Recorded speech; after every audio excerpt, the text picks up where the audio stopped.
আমি একটা মিসালান হাদিসে বুখারী বলছি, বুখারী শরীফ হাদিস। হযরতে কাব বিন মালিক রাদিয়াল্লাহু তাআলা একদিন আমার নবীজির কাছে এসে বলতেছে, ইয়া রাসূলুল্লাহ, আপনাকে অনেক ভালোবাসি।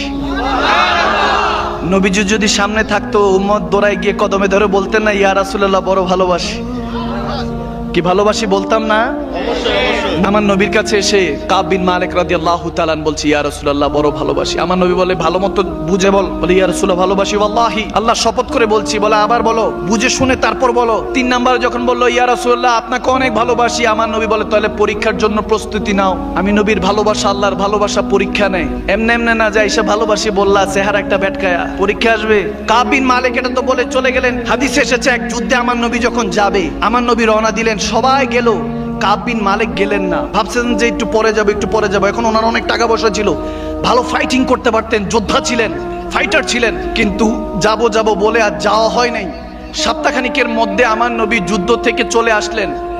আসার পরে অনেক বৃদ্ধরা নবীজির কাছে যাচ্ছে, ইয়া রাসূলুল্লাহ অসুস্থ ছিল, যুদ্ধে শরীক হইতে পারি নাই। অনেক মুনাফিকরাও যাচ্ছে, ইয়া রাসূলুল্লাহ আমার পেটে ব্যথা ছিল, যাইতে পারি নাই, বউ অসুস্থ ছিল, যাইতে পারি নাই। বিভিন্ন রকমের এই তাহানা ওই বাহানা দিচ্ছে, এরকম দেখবেন সমাজও আছে। যখন বলে চলো যুবক নামাজ পড়তে যাই, বলে হুজুর একটু সমস্যা আছে। বন্ধু যখন বন্ধুকে ডাকে চলো নামাজে যাই, বলে একটু কাপড়ের সমস্যা আছে। আওয়াজ দেন, ঠিক কিনা? যখনই ভালো কিছুর কথা বলা হয় তখনই এই সমস্যা, কয় মাথা টুপি নেই, তো এখন কেমনে যাই মাহফিলে? হুজুর বয়ান করতেছে চলো, বলে না এখন মাহফিলে কেমনে যায়, মাথায় টুপি নাই, এই নাই সেই নাই, বিভিন্ন তাল বাহানা দেয়। কি দেয় না? আওয়াজ দেয় না? দেয় কি দেয় না? দেয়।